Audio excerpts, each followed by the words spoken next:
오늘 하나님이 주신 말씀 제목은 부르심과 택하심을 굳게 하라라는 제목으로 함께 말씀을 나눠보고자 합니다. 어느 추운 겨울밤 길을 가던 한 나그네가 절을 찾아와 하룻밤 그 절에서 묵기를 청합니다. 그 사찰의 주지 스님이 눈보라가 치는, 정말 매섭게 눈보라가 몰아치고 또 그 안에 오들오들 떨면서 그곳에 들어오기를 청하는 그 나그네를 보니 차마 거절할 수 없어서 그를 그 사찰 안에, 법당 안에 들이게 됩니다. 그러면서 이렇게 얘기합니다. 밖에 추우니 일단 안으로 들어오시오. 하지만 이곳에는 많은 스님들과 구도자들이 도를 위해 정진하는 곳이니 오늘 하룻밤만 머물고 떠나는 것으로 하시오 라고 얘기합니다. 단 하룻밤이라도 살을 애는 듯한 눈보라를 피할 수 있게 되어서 다행이다 생각하고 그 법당에서 나그네는 잠을 청하게 됩니다. 그러나 밤이 깊어질수록 그 바람은 그 법당 안으로 들어오게 되고 밖에 있는 것과 안에 있는 것이 다를 바 없는 추위를 느끼게 됩니다.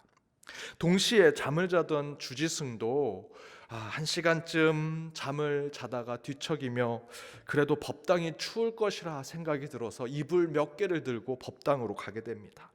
그런데 법당 안에서 불타는 소리가 들리는 겁니다. 불길한 생각이 들어 황급히 법당으로 뛰어들어간 그 주지승은 그 황당한 광경을 보고 털썩 주저앉게 됩니다. 그 이유는 그 나그네가 법당 안에 너무 추워서 잠을 자다 견딜 수 없어 불을 피웠는데 가장 불에 잘 타는 부처 목상을 잘게 잘라서 쪼개 불을 피웠던 것입니다. 그리고 그 나그네는 추위에 얼어 죽을 것 같아서 그만 그렇게 했습니다 라고 얘기합니다. 그 변명을 들은 주지승은 어이가 없어 버럭 소리를 치며 이렇게 얘기합니다. 당장 나가십시오. 제정신입니까? 당신이 뭘 일을 한 줄 아십니까? 지금 당신은 부처님을 태운 거나 마찬가지입니다. 당장 나가십시오 라고 얘기합니다. 나그네는 자신의 잘못이 크다고 느끼고 주지승에게 사죄하고 절을 하고 그 법당에서 나오게 됩니다. 그리고 다음날 아침, 어젯밤 부처님이 불에 타버린 것이 마음에 아프고 속상하고 큰 죄를 진 것 같아서 밤새 눈이 많이 와서 먹이를 찾을 수 없는 산속의 새들과 짐승에게 대신에 그들에게 먹이를 주는 것으로 자신의 죄를 뉘우치고 회개하려는 마음으로, 속죄하려는 마음으로 산 중턱에 올라가는 중에 한 길가에 꽁꽁 얼어붙은 한 사람을 보게 되는데 바로 그 사람이 어제 그 부처 목상을 태운 나그네였습니다. 저는 이야기를 듣고 저와 여러분의 부르심에 대해서 깊이 생각하고 묵상해 봅니다. 나는 무엇 때문에 목사가 되었는가? 나는 무엇 때문에 신자가 되었는가? 나는 무엇 때문에 이 땅에 하나님으로부터 보냄을 받았는가? 앞에 예화의 그 스님도 원래는 중생을 사랑하고 세상 모든 미물을 품어 안으며 그러한 스님이 되겠다, 중이 되겠다라는 마음으로 그렇게 결단하여 그 삶을 살게 되었을 텐데 어느 순간부터 종교의 형식, 종교의 교리, 명예의 자리와 거칠에 빠져서 주객이 전도된, 주보다 객이 먼저 된 그런 종교심에, 잘못된 종교심에 빠져 살게 된 것이 아닌가 생각을 해봅니다. 우리의 신앙도, 저의 성직도, 여러분의 신앙도 혹시 그렇지 않을까 매 순간 깊은 고민과 기도를 해야 된다라는 생각이 듭니다. 여러분 어떠십니까? 여러분은 여러분의 신앙심이 진정성 있게 진실하게 주님 앞에 바른 모습으로 나아가고 있습니까? 이에 베드로 사도는 오늘 본문 10절에서 이렇게 얘기합니다. 그러므로 형제들아 더욱 힘써 너희 부르심과 택하심을 굳게 하라. 너희가 이것을 행한즉 언제든지 실족하지 아니하리라. 곧 부르심과 택하심을 굳게 하라고 이야기하는데 부르심과 택하심을 굳게 하라는 뜻은 그 목적과 출발, 내가 부르심을 받고 내가 택함을 받았던 그 출발과 그 목적의 뜻을 바로 깨달아 그와 같은 삶을 살라는 뜻을 가지고 있습니다. 유대인의 몰살의 위험 속에서 모르드게가 조카인 에스더 왕후에게 이렇게 얘기하죠. 내가 왕후의 자리에 오른 것이 지금 이때를 위함이 아니겠느냐. 너가 그 높은 자리에 오른 것은, 너가 그러한 왕후가 된 것은 지금 유대인을 구원하라는 하나님의 뜻, 바로 이때를 위함이 아니겠느냐라고 충고합니다. 내가 왕이 되었고, 내가 목사가 되었고, 내가 장로가 되었고, 직분을 갖게 되었고, 세상의 높은 지위와 부자가 되었고, 먹고 살만한 삶을 살게 되었고, 나름 괜찮은 인생을 갖게 되었다. 그 모든 상황은 사실 하나님의 뜻이 있고요, 그 가운데 하나님의 계획이 있는 것입니다. 하나님의 부르심, 택하심이 그 안에 있다라는 것입니다. 문제는 그것을 위해 내가 하나님의 부르심대로, 주님의 택하심대로, 그 목적과 뜻대로 살고 있는가라는 것이 문제지요. 베드로 사도는 그것을 너의 부르심, 택하심을 굳게 하라라는 표현으로 사용하고 있습니다.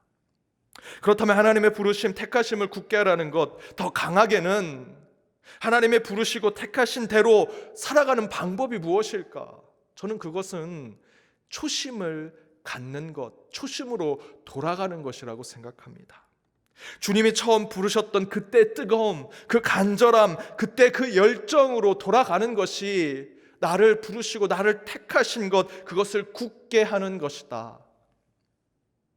은퇴를 앞둔 분들과 이야기를 나누면 그분들이 가장 많이 얘기하는 것이 장로로 안수 받을 때, 그때 안수 집사로, 권사로 있다가 장로가 되어서 처음 안수를 받고 초임 장로로서 심으려 했던 그때 그 마음으로 사역을 했으면, 처음 은혜를 받았을 때 그때 그 열정만 다시 품고 하나님의 일을 했으면, 하나님을 믿기 시작할 때 그때 그 마음을 다시 회복해서 그때 처음 하나님을 만났을 때처럼 살았으면 하는 후회이지요. 그렇게 대단하게 생각하던 높은 직분의 삶, 세상에서의 지도자, 리더의 삶을 사셨던 분들이 생각처럼 일이 잘 풀리지 않고 후회하고 반성할 일들이 많아지면 자주 이렇게 생각을 합니다. 아무것도 모른 채 순수하게 그 일을 시작할 때 그 열정, 그 정직함, 그 진실함, 그 신실함으로 했으면 좋았을 텐데. 초심이라고 하면 우리는 처음 마음이라고 얘기합니다. 처음 그 일을 시작했을 때 그 뜨거움과 열정의 마음. 그런데 그것을 잃어버려서 어려움을 겪고 슬럼프에 빠지고 실패하는 우리의 인생을, 때로는 우리의 신앙을 보게 된다라는 것입니다. 신앙도 마찬가지입니다. 왜 마음처럼 기도가 안 되고 믿음의 삶이 제대로 풀리지 않고 내 신앙이 성장하지 않을까 잘 따져보면 신앙의 초심을 잃었던 적이 너무나 많습니다. 처음 하나님이 나를 부르셨을 때 그 마음, 주님이 나를 택하셨다라고 하는 그 인격적인 주님과의 그 만남, 그때 그 뜨겁고 불타는 내 영성이 사라졌을 때, 그 초심, 신앙의 초심을 잃어버렸을 때 우리는 신앙의 삶 가운데 어려움을 겪게 됨을 깨닫게 됩니다. 그래서 베드로 사도는 부르심과 택하심을 굳게 하라 하였고, 소명과 사명을 굳게 하는 것은 곧 부르실 때와 택하심을 받을 때 그 첫 마음, 처음의 마음, 그 초심을 다시 회복하라는 말씀인 것입니다. 사랑하는 연동교회 성도 여러분, 2020년 마지막 토요 예비일 새벽 기도를 주님께 드리고 있습니다. 한 해 코로나19 바이러스로 우리는 뉴 노멀의 시대를 살게 되었다, 곳곳에서 이야기합니다. 새로운 시대, 새로운 환경, 새로운 상황이 우리 가운데 펼쳐질 것이라고 하지만 놀라운 것은 그 어떤 일이든 처음 가졌던 열정과 열심이 없으면 아무리 새로운 세상, 뉴 노멀의 시대가 펼쳐져도요, 우리에겐 아무 의미가 없게 될 것이다 라는 것입니다. 따라서 우리가 회복해야 하는 것은 새로운 시대, 뉴 노멀의 때를 준비하는 것 그 이상으로 어떤 상황이 우리에게 다가올지라도 그 처음의 열정, 처음의 뜨거움을, 그 초심을 회복하는 것이 우리에게는 더 중요하다라는 것입니다.